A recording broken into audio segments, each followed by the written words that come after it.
கண்டி மாவட்டத்தில் அமைந்திருக்கக்கூடிய உடுத்தும்பர தலகுண என்ற பகுதியில் ஒரு பெண் தான் விஷம் அருந்தினது மட்டும் இல்லாமல் தன்னுடைய 3 குழந்தைகளுக்கும் விஷம் கொடுத்த சம்பவம் இப்போ அதிர்ச்சியை ஏற்படுத்தியிருக்கு. இப்படி விஷம் குடிச்ச அந்த தாய் உயிரிழந்துள்ள நிலையில் அவங்களுடைய 3 பிள்ளைகளும் உடுத்தும்பர மருத்துவமனையில் இப்போ சிகிச்சை பெற்றுட்டு வரதா போலீசார் தகவல் வெளியிட்டிருக்கிறாங்க. எதனால அந்த தாய் இப்படி ஒரு விபரீத முடிவை எடுத்தாங்க அப்படின்னு விசாரிச்சு பார்க்கும்போது அவங்களுடைய கணவர், அதாவது 34 வயதுடைய அவங்களுடைய கணவர் 2 நாட்களுக்கு முன்னர் புற்றுநோயால் பாதிக்கப்பட்டு உயிரிழந்திருக்கிறாரு. இந்த நிலையில அவங்களுடைய 3 பிள்ளைகள், அதாவது 10, 12, 5 வயதுடைய அந்த 3 பிள்ளைகளுக்கும் இரத்த புற்றுநோய் இருக்கிறதா அவங்களுக்கு தெரிய வந்திருக்கு.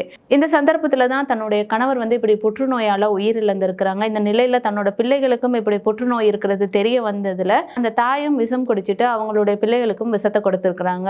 இந்த நிலையில அந்த பகுதியில் இருக்கிற மக்கள் அவங்களை காப்பாற்றி மருத்துவமனையில அனுமதிச்சிருக்கிறாங்க.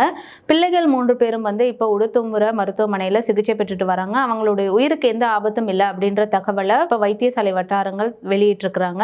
இந்த நிலையில இன்னும் ஒரு விஷயம் தெரிய வந்திருக்கு. என்ன அப்படின்னா, அந்த உயிரிழந்த பெண் மனநல பாதிப்புக்காக சிகிச்சை பெற்றுட்டு வந்ததும் விசாரணையில தெரிய வந்திருக்கு.